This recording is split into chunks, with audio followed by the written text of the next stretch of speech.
Welcome into a new Buff Stampede Radio. Adam Munsterteiger, the publisher of BuffStampede.com, joined again by our football analyst, William Gardner. William, it's nice during the bye week. We've been able to catch up a couple times. Yeah, I got to go out to a football game. Got to see Liz come over. I was going to tell everybody I got my shirt on with my picture on it there. There were no salmon-colored shirts emergencies prior to this podcast. We're all rolling. And we went to Buc-ee's. Well, I went to Buc-ee's. Yeah, so you came up to my neck of the woods and came up to Buc-ee's in Johnstown, and we went up to Loveland High and got a chance to watch Zane D'Souza. And we'll share some quick thoughts there. Not too much time there. I mean, his team got blown out, so there wasn't a whole lot to report there. I got to ask, though, this is the most important question from Friday night. What snacks did you get from Buc-ee's?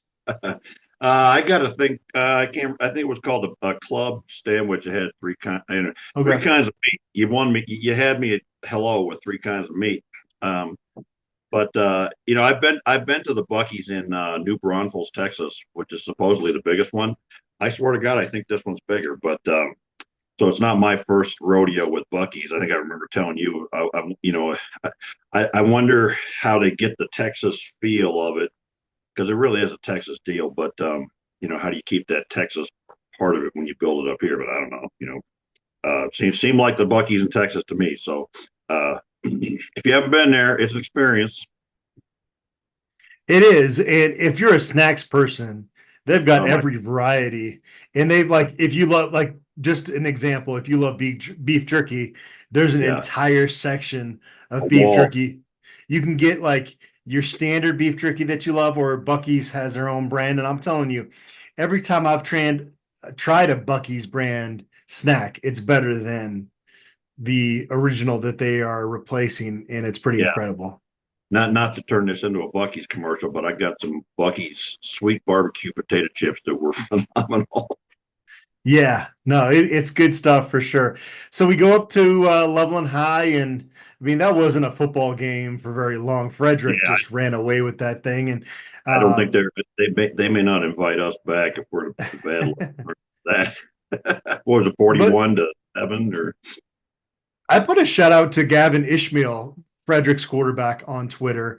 He lists himself at 6'2", 210. He's not 6'2", but he is savvy behind center. He's What were your thoughts on him?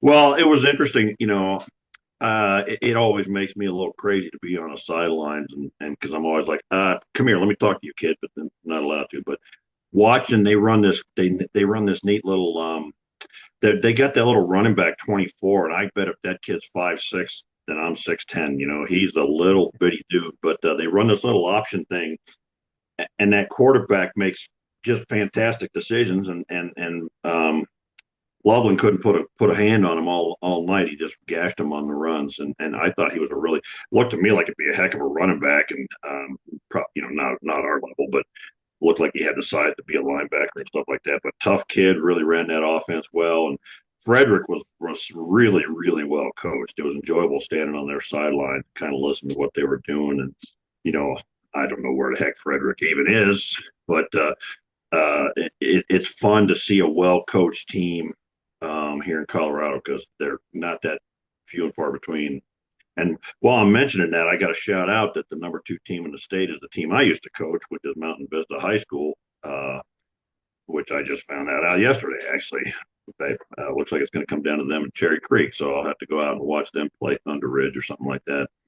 Anyway, for people that like Colorado high school football.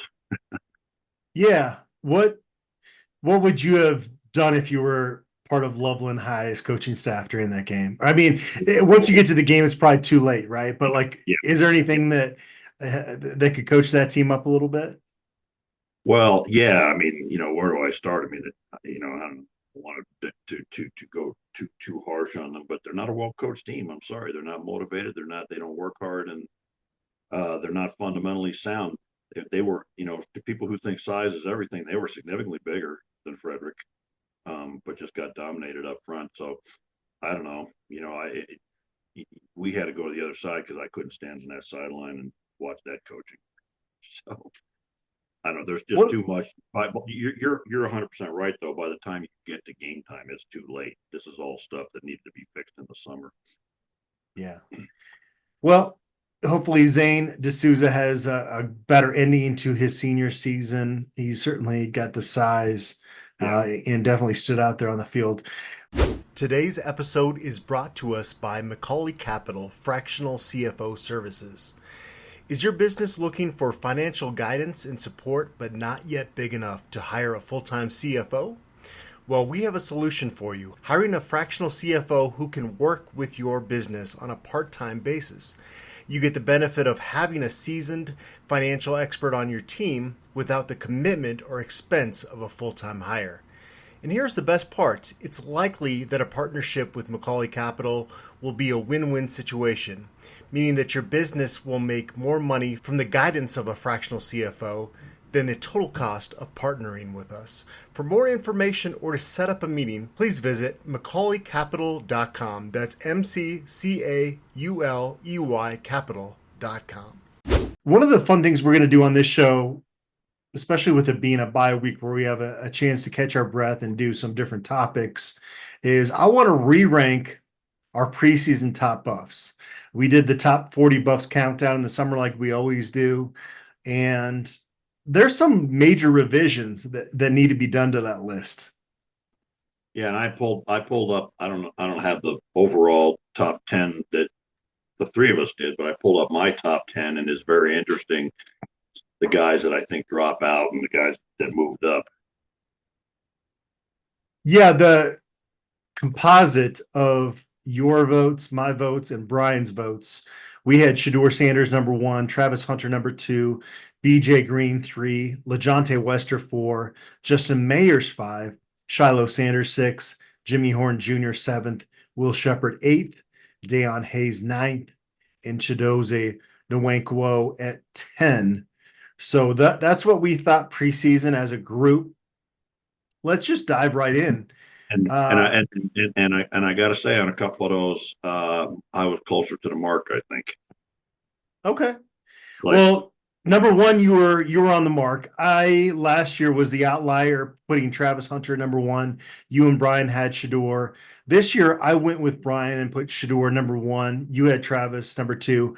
There is, and this has nothing to do with Shedeur and what he's done, but Travis Hunter is a Heisman Trophy candidate right now, number 2 in the odds.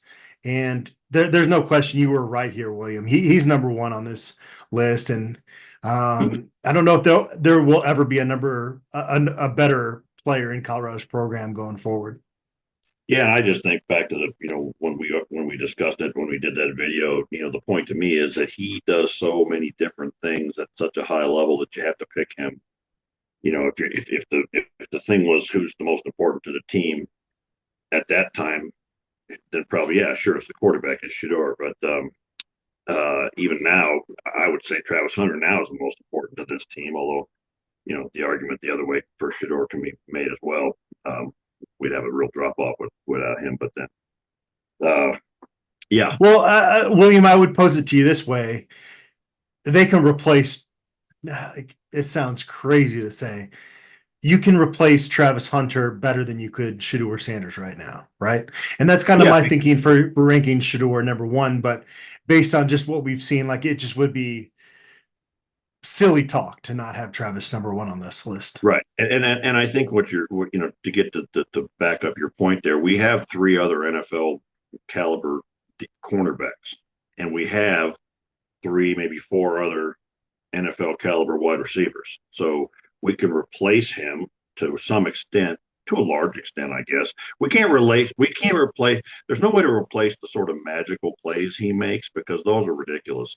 But you can replace the production at each position because of the talent and the depth you got there. But let's face it, regardless of how well anybody likes Ryan Staub, if you go from Shedeur to Ryan Staub, it's a crapshoot the rest of the way. So re-ranking this top 10, are you okay, I would assume, with Travis 1 and Shedeur number 2? Yes. Okay. Now, my re-rank number 3, I had Cameron Silman Craig. I had Nakai Hill Green, which is Okay. I He's think number 4 on my list, so we're pretty similar. right, and I think we went to similar places with that. Guys that have super high impact on the defense, and I just look at what Nakai Hill Green has done in the last 3 games, and I'm in awe of his play right now. And if he keeps this up at this level for the rest of the season, he's going to get some All American mention.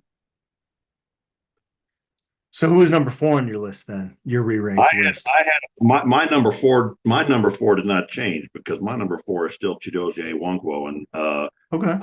I have him. I kept him there because he's just been dominant, just like we expected. That nobody's been able to move him with double teams or anything else, and he makes.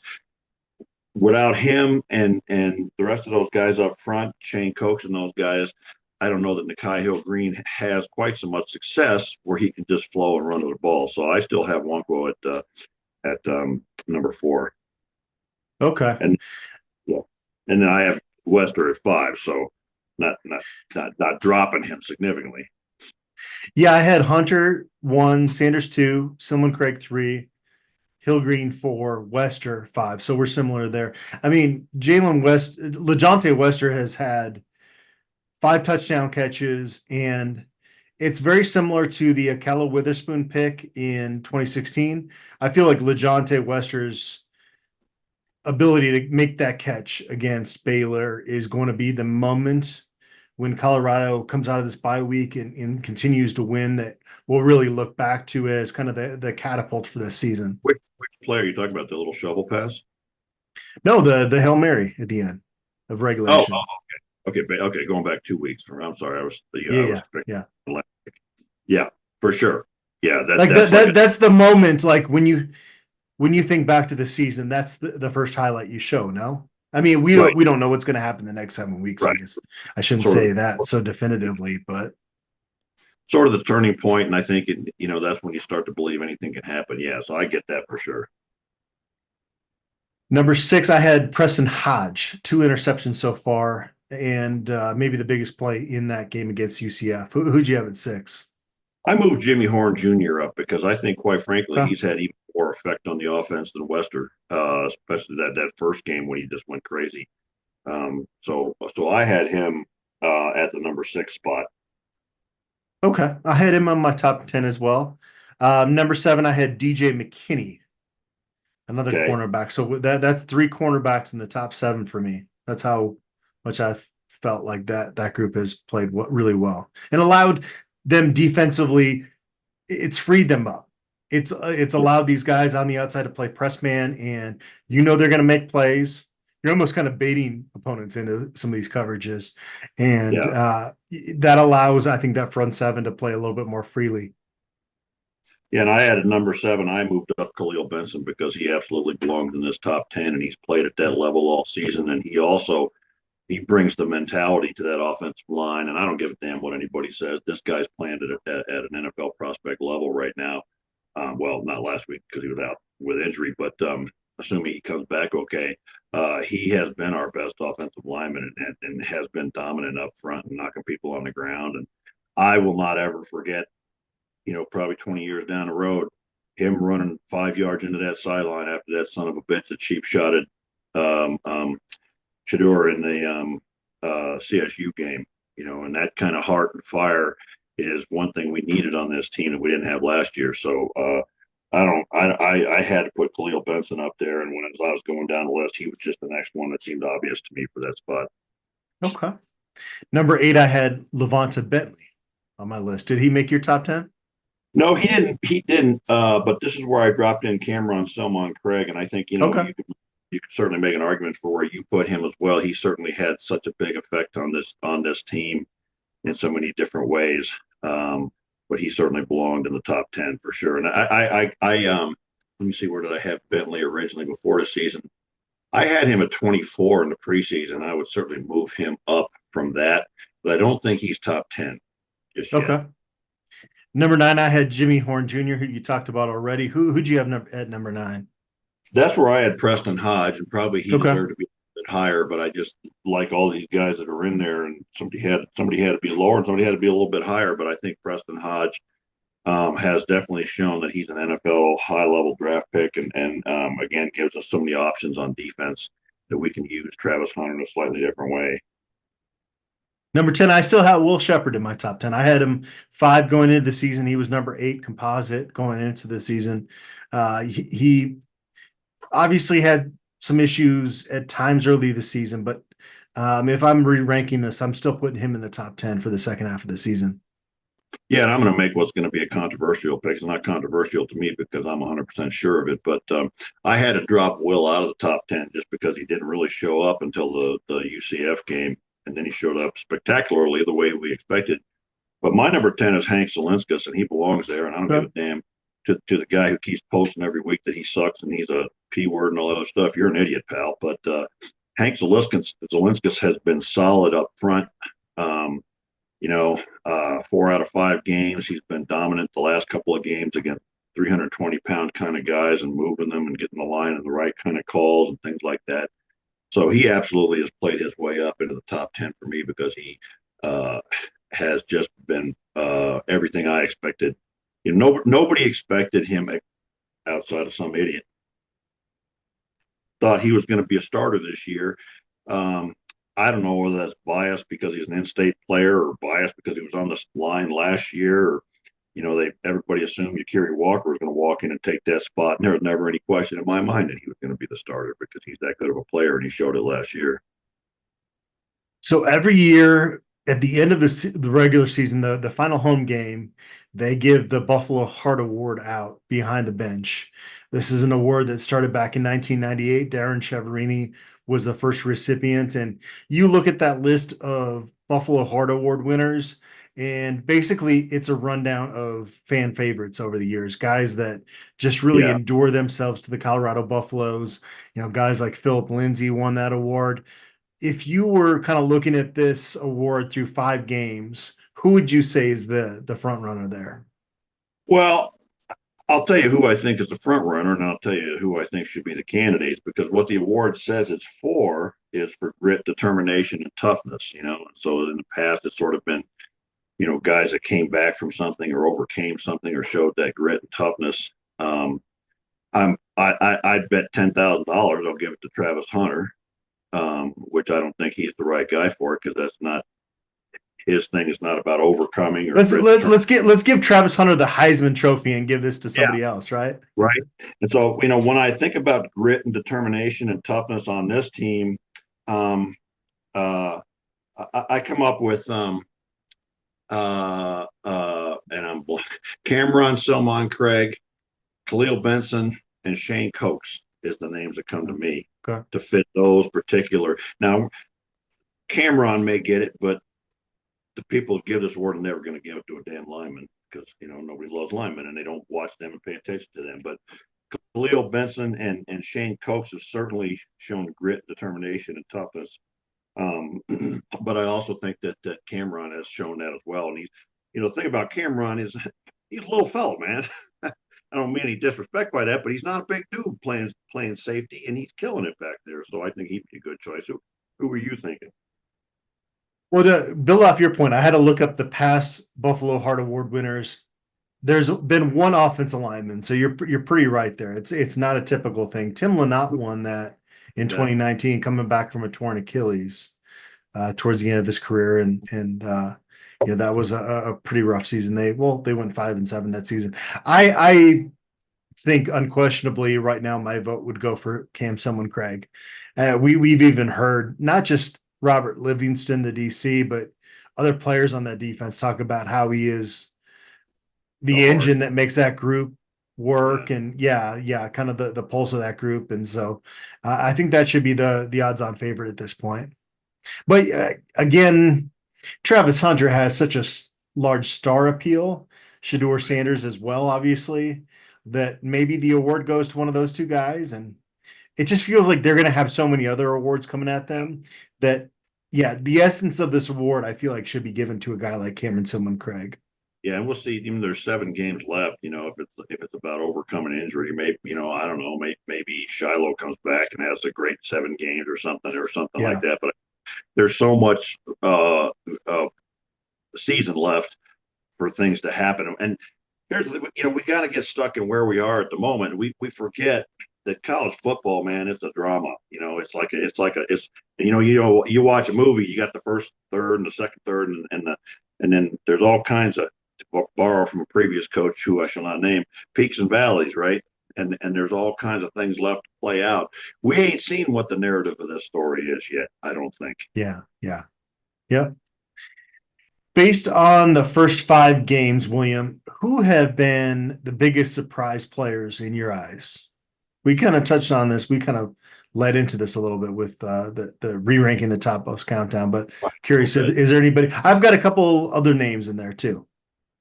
Yeah, I think a lot of people wrote off. Well, there's surprises on a larger level and not surprises to me. I think a lot of people wrote off Jimmy Horn Jr.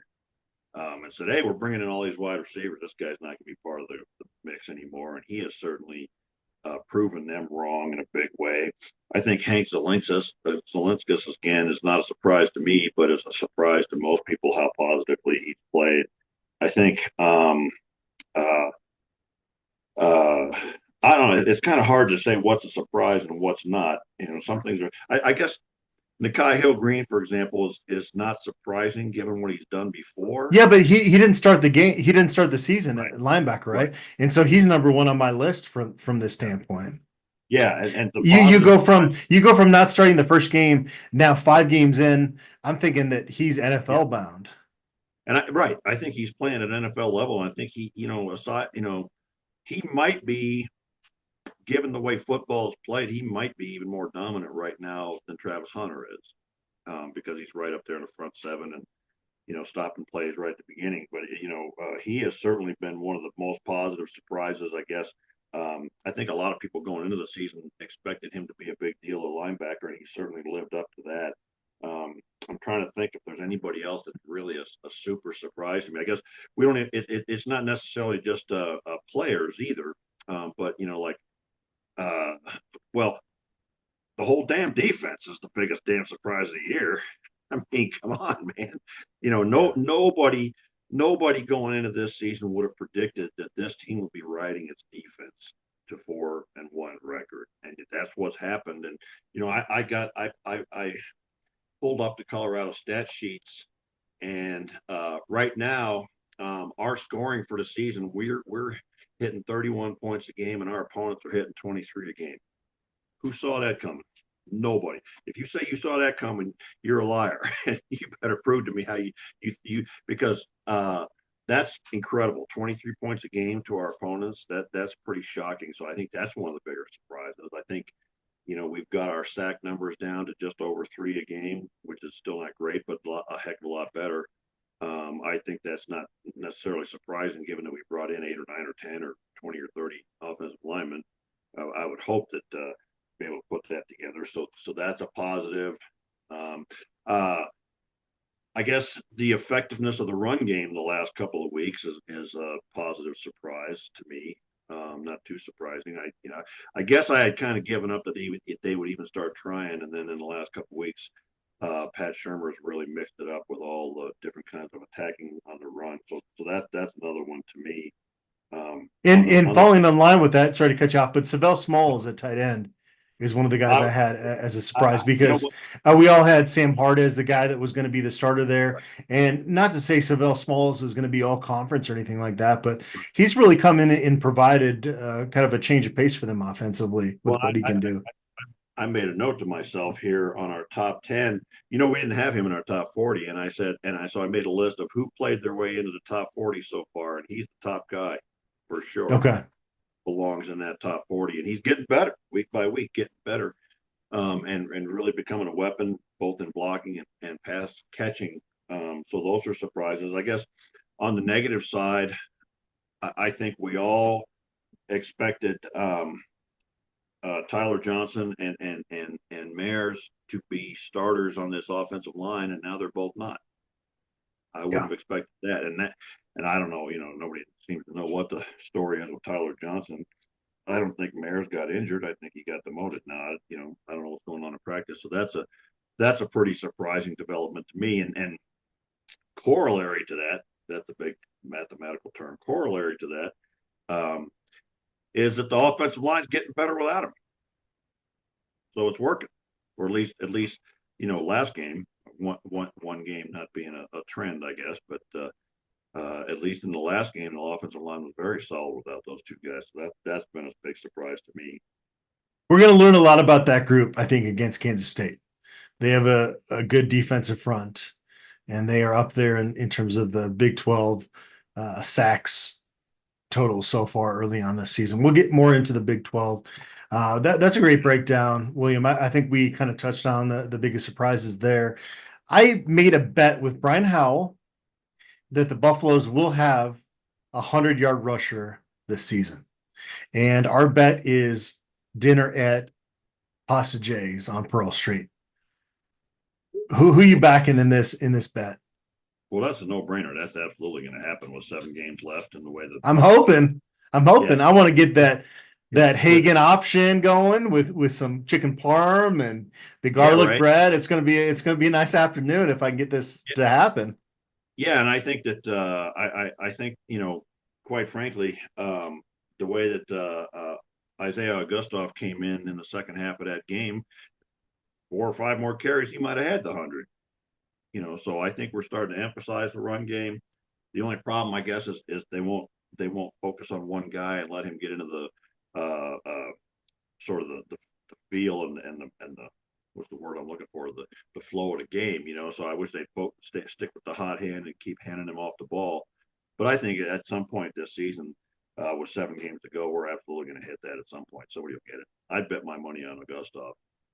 So he's the top candidate to hit that 100-yard mark. That's my view. I Okay. think he's the guy that comes in and breaks off big runs repeatedly. So yeah, I don't think Hayden's that kind of a guy. I think he's a different kind of a running back. I think the best pure running back for if we were in an I formation and we want to hand the ball off 30 times a game, Augustov's the guy we'd want to go with. Yeah. If there was no pass protection, no pass catching or whatever, because he runs like those big old running backs of yesterday, as they used to say. I've enjoyed his downhill running style since he got on campus for sure. And hopefully Michael Welch he gets back in the mix. We're not going to have a chance to talk to Coach Bryan until Tuesday, I think, to talk about injuries, but hopefully he's not going to be out of the mix too long. Which players are set to emerge here in the final 7 games? Well, I think the one that you and I were talking about the most preseason, who finally had his coming out last week, is Tajay McCoy, and now and I guess I should be careful what I'm saying now that he's lost his virginity or broke his cherry or something like that. He's gonna continue to do that. Now that he's got into a game and demonstrated to them that they can count on him, he's gonna play more. And if you put that kid on the field, he's gonna get sacks. Just that simple. Period. For that same reason, I think Sam Okunlola is kind of in a similar vein. And he's played even more snaps and he's been a little bit more productive in those snaps in terms of run support. And I love what Arden Walker did, and Deion Hayes has been good. But Sammy Okunlola just seems like this guy, as a third-year sophomore, that his star is going to continue to rise. Yeah, and he's starting to come on. I think so BJ Green and Deion Hayes and Samuel Okunlola have been stellar against the run all season long. And that's the unsung story. Everybody sees what Nakai Hill Green does, but those ends turning plays back in and not letting people get the edge are playing fantastically in the run game. And so everybody thinks they're disappointing because they don't have 10 sacks each. Well, that's just sorry, but that's a fundamental misunderstanding in a game. You want to have a basketball player get 10 sacks. Well, good for you. That's not an edge player. That's a designated pass rusher. You know who I'm talking to, but I think that those guys have played stellar at the edge position so far, and Okunlola with that sack against UCF, I think has served notice that he's going to start doing a little bit more of that as well. So I think he's another one. I kind of got to go back to my list of William. What about Jalen Wester? He had a nice game against UCF, and especially with Trevor Woods and Jeremiah Brown deciding that they're going to redshirt. This is a guy that he's not going to start as long as Hill Green and Bentley are healthy, but this is going to be a guy I think that's going to have to be pretty important for them in these Yeah, and final 7 games. I think he'll be important. I don't think he'll be the kind of guy that necessarily stands out on the stat sheet or something like that, or break out. But I think he certainly has established that he's a guy that can help us with the depth at that position. I'm looking here, and I think Wankwell and Shane Cokes, guys that going Yeah. into the second half of the season are going to start being more statistically relevant. And Shane Cokes already has, with a forced fumble and a sack, and he's starting to get on the stat sheet more and more because I think he's starting to play the game that he really knows how to play. And those two guys have been sort of run stuffers, and I think they're going to start making plays that actually go on the stat sheet here soon. So those would be some guys. What about Jordan Seaton? Well, I was just looking at his name, and I was wondering, is he really a breakout? I think he's just going to steadily Yeah, improve. yeah. I mean, the expectations are high, but I mean, if you know football, you know that this was a borderline impossible task he was put into, and he's handled that as Well, well as you could expect a true well, that, freshman. that He's got a few penalties here and there, but I expected him to get better, kind of a 2 steps forward, 1 step back type of deal. And I expect as you make those 2 steps forward, 1 step back here, final 7 games, he's going to be really stand out. I feel like. Well, except that I think that he's been pretty solid. I don't think there's been a lot of steps back. I think he's been fairly solid from game one, and I think he's certainly better than what I would have expected from a true freshman at left tackle. And so I think most people feel like he's doing pretty well. If you ask the average fan who's our best lineman, they're probably going to say his name. So I don't know that he's a breakout in terms of the expectation of Joe Fan, but I think he's a guy that is just going to continue to improve week by week. And by the end of the season, he should be one of the dominant top offensive tackles in the conference because that's the trend, that's the trajectory of what he's going to be on. So I don't know that he's necessarily a breakout for the last 7 games because I kind of feel like he broke out already. And then I think, I think that I don't think we've seen LeJohntay Wester be LeJohntay Wester yet. Not as a punt returner, Or for yeah, sure. I as a receiver, I think he's gonna. I think there's a fuse going on that guy, and sooner or later it's gonna go off. So he'd be a guy I'd keep an eye on for sure. And maybe some of those, maybe a Timmons or a Marion Miller or somebody like that as well could be. But I also think that a guy to watch, given the way he played last week, is Arden Walker. Sooner or Mm-hmm. later he's going to get around and he's going to get home for the sacks. And let me say this as a larger proposition rather than just one player, our pass rush, I think, is going to really come along in the second half of the season. Yeah, that was going to be my next topic was position group with the most upside for the final 7 games. And I agree with you. It's that edge group, and we started to see it in that UCF game. And they had a lot of teams early on that were getting the ball out quick, and maybe that'll be a trend if that group really gets good going into the second half of the season. But that's the group that I feel like has the most talent and the most upside to even exceed what they did through those first 5 games. Yeah, and I think they're starting to come into their own and starting to play. I think they're starting to understand the defense, play within the defense, and I expect Livingston to dial up some formations and play calls to play to their strengths now that he's sort of got 5 games under his belt and see what they can do. He's got 2 weeks last week and this week to sort of tinker with stuff and figure out who could do what. But that edge position I think has got the most upside. Well, O offensive line, line, yeah. because based on what we saw against UCF, and again, one game could be a fluke, but if it becomes a trend, then that offensive line could become a real strength to this team if they played like they did against UCLF the rest of the way down the schedule and continue to get better. They could actually be pretty damn good. Running back would be another position based on that O line kind of going hand in hand with what you said there that could kind of show up more in the last 7 games. And then, William, well, the fun thing about that running back group is, like we mentioned on our last podcast, was you know, you see you hammer away at UCF with Hayden and Welch, and then Welch gets dinged up in the second half, and you bring in fresh Isaiah Augustov, and the Hmm. defense, like, what the hell? We're all wore out, and here's this physical tough runner, and you just get to keep beating them down with fresh legs, which makes me think of the defensive line because we're playing 5, 6 guys there. I don't know if we'll get Carter back this season or not, but we're playing 5 or 6 guys there, and they're all playing at a high level. And that's another group that we're just sort of overwhelming them with fresh guys all the way through the game, and is sort of dominant. So that could be another group that has a really fantastic top 7 games. Tight end, maybe too. I mean, I don't think it's Yeah, ever going to be a focal point of this offense. We talked to Pat Shermer last week during the bye week, and he said, "Look, we're a 10 personnel base offense, but yeah, they saw quite a bit of success going out of 11 personnel. And if you can put Sam Hart in there, a little yeah. 12 personnel, we've seen a few snaps of that, not much early this season, but if Sam Hart can kind of emerge, he was dinged up in the preseason. I think he was the guy that folks expected to be Yeah. that number one tight end. If he can come on, then all of a sudden Well, you kind of open up the playbook a little bit.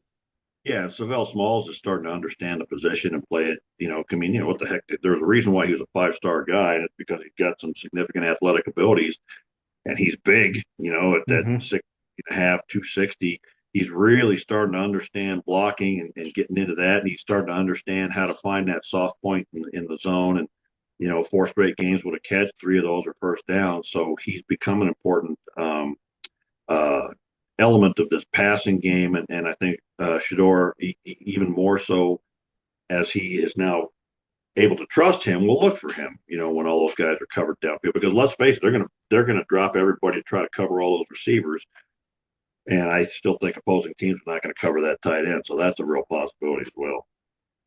So Kansas State is coming to Boulder following this bye week. They also had a bye.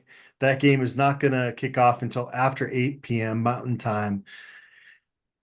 If Cam Rising is healthy when Utah visits Boulder in mid-November, I would say that's a tougher game. But outside of that, William, when you look at this future schedule, this K-State team, even though it's going to be at Folsom Field, I mean, this is as tough a matchup as the Buffaloes are going to have here in the regular season, I feel like. Yeah, and I think I was thinking, I wrote a note down to myself, and we were talking about before the season. I think if anybody preseason would have said that Texas Tech, BYU, Iowa State, and Colorado would be on top of the rankings of the conference 5 games in, nobody would have bet on that. Uh, Mm. it's been a surprising season already in the Big 12, and it's hard to know what to make of anybody out there on any given night. Utah is always going to be tough no matter what's going on. But we got 1, 2, 3, 4, 6, 7 teams at 4 or 1 and better. So there's some teams at the bottom that don't look that good, but Kansas State certainly looks like they're playing well so far. So they have to come and play us at our place. But I think that's a tough game. But I do think we're as likely as anybody in the conference to be the favorites to win this thing. Iowa State is up there too. Their defense is playing really well. Yeah, no, I think you got Utah, Kansas State, Iowa State, and Colorado. You can maybe throw BYU in there. I want to see a little bit more from them going forward. I feel like that's been the teams that have really kind of passed that test if you've tuned in. I know Texas Tech is undefeated in conference play right now. That team is very beatable. Like when Yeah. Colorado goes down there, and they had some really nice defensive plays last night against Arizona, and Noah Fafita and McMillan are among the best, maybe the best quarterback receiver duo in college football, right up there with Shador and Travis. But I'm not buying them quite yet. But Who's Kansas that? State, I was talking about, who was I talking about? Iowa State or No, no, no. Texas Tech. Texas Tech? Okay, yeah, I'm not buying them either yet. But it remains to be seen. But going back to Kansas State, they've got 3 wins against Well, I mean, they beat UT Martin, Tulane, and Arizona. Is Arizona any good? I don't know yet. They're the They most lost. Jekyll, they're the most Jekyll and Hyde team in this entire Yeah. conference, I feel like. BYU blew out Kansas State, but is BYU good? Still hard to tell. And then Kansas State came out and blew out Oklahoma State. But man, Oklahoma State is another up and down team that you don't know what you got. So, still it's funny to me, 5 games into this season, we still don't know who everybody is. To me, Yeah. it's so back and forth in this conference, and nobody's really stood out to be clearly a dominant, great team. I think that Kansas State showing against Oklahoma State is similar to our showing against UCF. So I don't know. I guess we played a game and see it. I think we having it at home makes it a favorite game for us and a week off for us, but they had a week off too. So Yeah. we'll see where we go with this.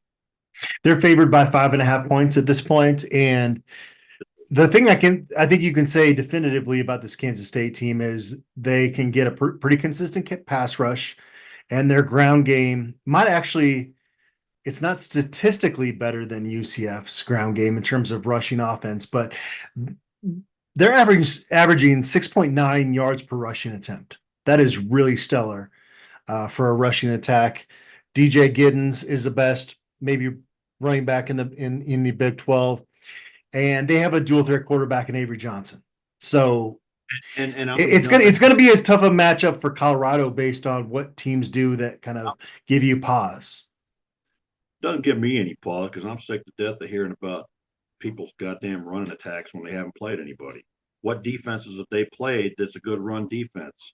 They'll see their first one next week. Oklahoma State, BYU, Arizona, Tulane, UT Martin. Yeah, we're going to run up big running stats against those teams too. So what? I don't give a damn. I'm just sick of the same goddamn crap every week for these teams. Building them up into something. It's like I ain't afraid. I mean, maybe it just goes back to all my too much past with Kansas State, and they ain't a scary team. But stats. As Mark Twain famously said, or supposedly said, there's stats, there's lies, there's damn lies, and then there's statistics. And statistics will be whatever you want to make them into. And yeah, they're running the ball well, but they've run it against crap defenses. Let me see what this Mr. Stud running back does with Nakai Hill Green's face mask in his chest. And let's see how they do with Chidozie Winkwo shoving their center on his backside. I think it's time to start looking at what we got and the hell with what the other guys got, because what we got is looking pretty damn good to me. I'm gonna pick Colorado to win this football game. So get off, don't jump on my back yet, folks. But will you at least give me this, that Chris Klieman is a really good coach? Yeah, I think he's a solid coach. I don't know. I think Gundy's a good coach too, and he's having a down season. But I got to go back to that, that Vegas spread. And then Vegas idiots could shove it up their backside, 5.5 points coming into Boulder, man, which basically is an 8.5 point spread. Frankly, if you take into account the 3 points for the home team, they ain't 8.5 points better than us. Kansas State, they ain't done anything more than what we've done. UT Martin, Skyhawks, and Tulane Green Wave, get the hell out of here with that stuff. Okay. And if you're a Vegas odds maker, here's what I look like. Step up and say something. We'll dance. I don't give a damn. That kind of line is a blatant disrespect to Coach Prime and to this team. And they're saying, in my view, we don't think Coach Prime can coach yet. Well, I think he's showing otherwise, and it's particularly last week, the last couple of weeks, and he has gotten his coordinators and his position coaches to get their jobs done. And pretty much across the board last week, on the road, in a hostile stadium, in the heat, every single position on this team produced. So all these national idiots and these odds makers, you know what? I don't give a damn. You put whatever odds, you keep setting them up, and we'll keep knocking them down. And sooner or later, when it's 7 or 8 or 9 wins, you're going to have to stop talking your crap and get on board the bandwagon. And some of you, we're going to elbow you under the wheels, and the rest of you, here's a hand up. We'll help you on up here, okay? Because we don't mind you climbing on, but the front of the bus goes to those of us who were on board from the start. Okay, so I guess we can't do a podcast without me having a rant. So there it was. I love it. So ESPN's FPI has Colorado with a 95.5 chance to make a bowl game this season. If that happens, we got to start a GoFundMe account for William to join us wherever that bowl game is. Do you think your work schedule would allow for you to Oh get out yeah, for that? yeah. With enough, I can make the work schedule work. I just got to Okay. schedule not things at that times. And plus, It's pretty late notice, though. You don't find out until after that championship weekend with all the right. conference championship games. Well, that means that just means we got to win enough games to get it beyond January 1st. So there's a little bit of time. Yeah. My wife, she wants to go cover the Pop Tarts Bowl in Orlando so badly because they have the greatest photo moments with that Pop Tart mascot going into the toaster and coming out the other end, and the players actually eating the edible mascot. It was pretty Oh incredible. my God, I have Kansas not seen. State, by the way, actually won the Pop Tarts Bowl, the first ever in Orlando this past year. When I left Orlando, William, I never wanted to go back because of the humidity, but I think in late December it would be just fine. It's going to be. Listen, here's the thing about humidity. It's even worse when it's in the 60s. But I don't know. Can't they have a chocolate cake bowl somewhere? I'd go with that one. Well, there's also this whole thing of where former Pac-12 teams are kind of tied into some of these former Pac-12 bowls. So Colorado could still end up going to the Sun Bowl in El Paso or the Yeah, Holiday Bowl in San Diego. Trying to think, LA Bowl in yeah. Los Angeles. Obviously, there's a El bowl in Paso, Phoenix. El Paso for the holidays. Yeah, So that'd I've be. heard that the Sun Bowl hospitality for folks that go cover that game is like unlike Oh, anything else because well, they got to they offer they something. they know folks don't really want to be in El Paso. Yeah. So they want people to say nice things about their bowl game, so they really roll out the right red carpet. I wouldn't mind maybe, hey, you want to give me a spa day and a massage and Well, so that reminds me back in the 1989 season when we went undefeated, we went to the Orange Bowl in January 1990. I was still working for the program and the team, and I flew down there with the team. And I don't know if people know this kind of thing, but we were there for a week, I think, or close to a week, and every day there was a sign up sheet for all the different activities. Now this is Miami in late December, and so like they had things like going out on a cruise and going to high lie matches and going to the horse races and everything and anything you could think of in San Diego, and not to mention, and I'm just going to put this out there and make with it what you will, but they hired like 50 or 60 young college age women to go to everything and hang out with us all. And everybody got a bag with stuff in it, all the gifts and everything else. And it was kind of crazy to me. We'd been CU, we hadn't been big time bowl yet. And so all the kind of things that they did and had for us every day was kind of mind blowing. And like if you went every night, there'd be a cruise on one of those cruise ships, and it would go out beyond international water so they could open up the casinos and gamble and they'd have, they had like dance clubs on there and everything else. And I hesitate to imagine some of the things that went on that ship.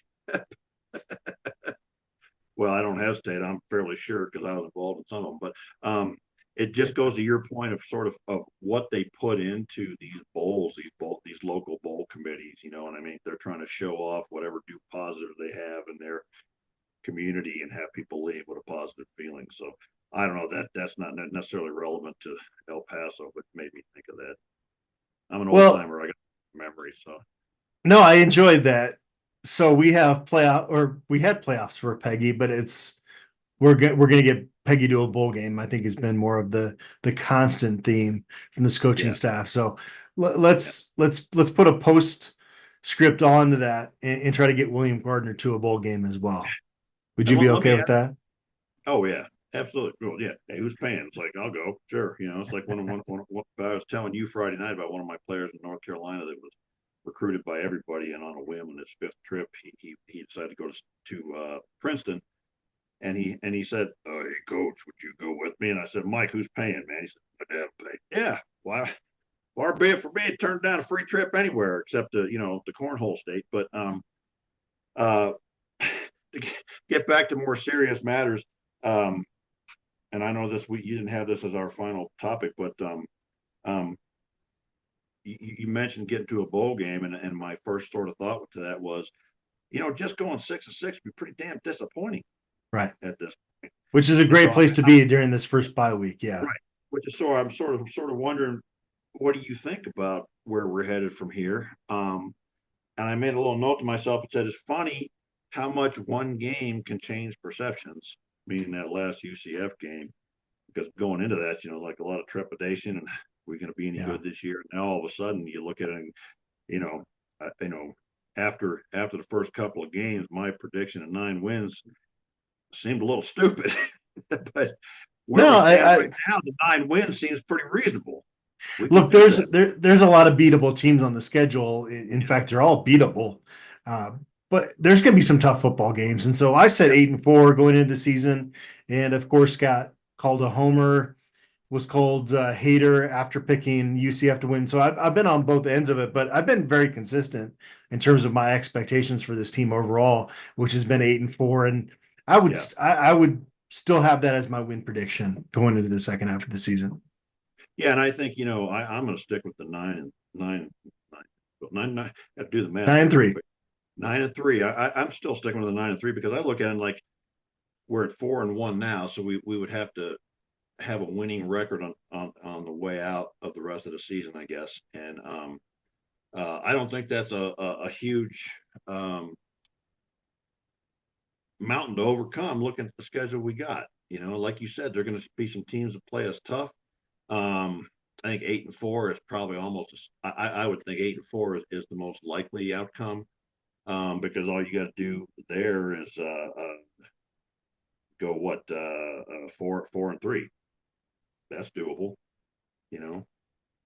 So I would be disappointed in anything less than 8 wins. I think at this point. Yeah, I mean the ceiling. This team could get to the playoffs. I mean, it's not out of the realm of possibility. Now you're talking about 12 teams that get into that deal. Yeah, I mean it's not. I mean we are right at a position right now where we could easily make a 2016 type run on this thing. You take it 1 week at a time, and there's nobody on there that's unbeatable. Even Utah, which looked fairly unbeatable early, has got some holes. And Oklahoma State doesn't look tough at all, but certainly this is a team that at this point could take off on that trajectory and get to 10 wins. Yeah, definitely. Well, William, this was a lot of fun as always. We have fully broken things down, I feel like, during this bye week, and I am ready to go watch some more football. It's going to be a late night. I'm definitely having to get a nap in on Saturday before that. What is it, an 8:15 kickoff, I think, Mountain Time? It's going to be a late one. Just be late. Yeah. 15 Eastern time. I don't know why they went with that. Oh, I guess it's for ESPN, but ESPN evening game. But, well, it's national TV, even if it's late. But yeah. Here's hoping we show up ready to roll, and I'd like to do a UCF on them, and then see what people have to say. It was a disappointing night for Loveland High, but I'm glad you were able to make it up, and you got some Bucky snacks to make it worth it up here to my neck of the woods. And again, William, I appreciate you for joining me on this podcast. Yeah, man, it was a lot of fun. Always a fun way to spend a couple hours. And I always appreciate everybody out there for tuning in.